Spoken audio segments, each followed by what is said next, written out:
வணக்கம். இன்றைக்கி நாங்கள் கோதுமை மா எப்படி அவிக்கிறதுன்னு தான் பார்க்க போகிறோம்.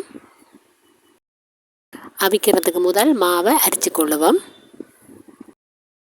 இந்த மாவில் சில நேரம் வண்டுகள் இருக்கக்கூடும். பெரும்பாலும் இப்போ மாவில் வண்டுகள் வாரதில்லை, ஆனாலும் சொல்ல முடியாது. அதால் மாவை அரிச்சிடுவோம்.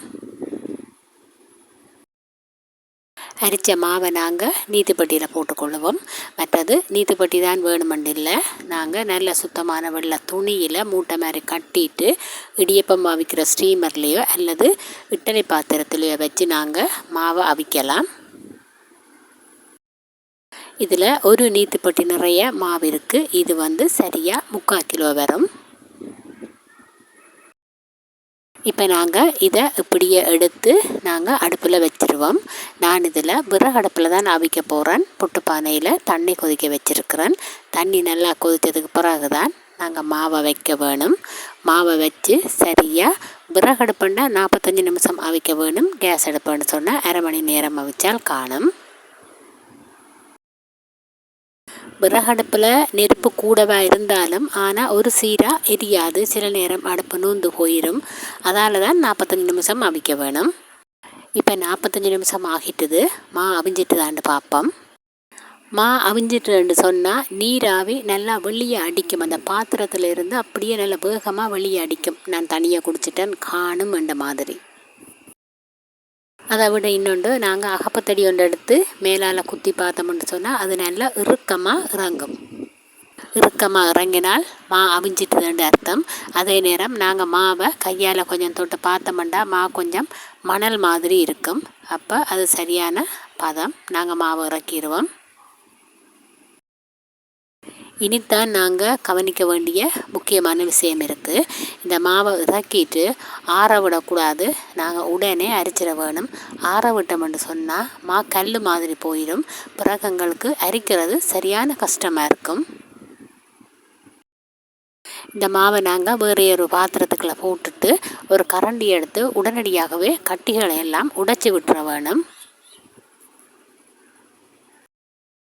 மாவை நான் கட்டிகள் இல்லாமல் உடைச்சி விட்டுட்டேன். இனி நாங்கள் இதை அரிச்சு கொள்ளுவோம்.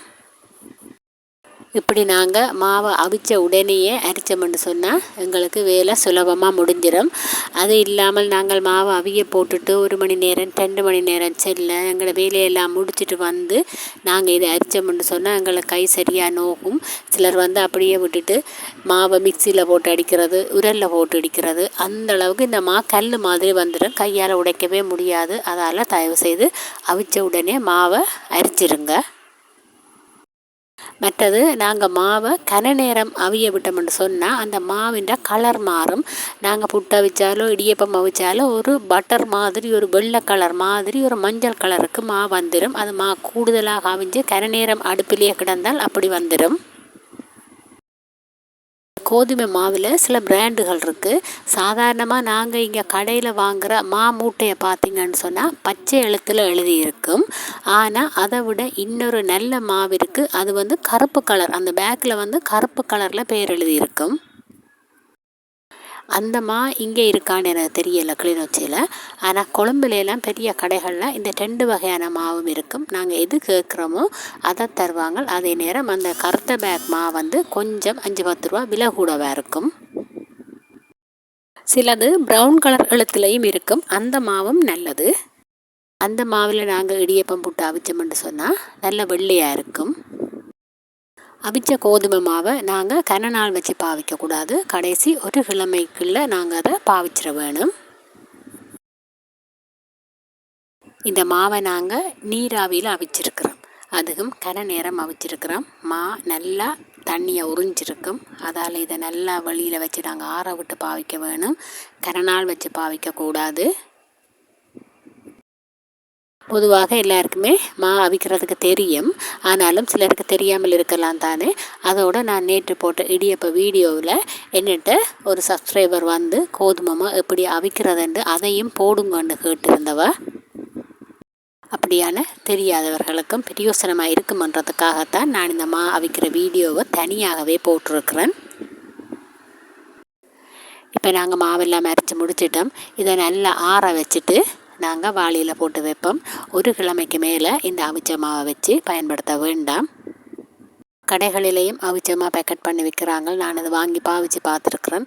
அதில் புட்டு இடியப்பம் அவிச்சம்னு சொன்னால் அது ஒரு நிறம் மாறி மஞ்சள் கலராக இருக்கும். அதனால் எல்லோரும் வீட்டிலேயே அவிச்சு பயன்படுத்துங்க. வீடியோ பார்த்த எல்லாருக்கும் மிக்க நன்றி.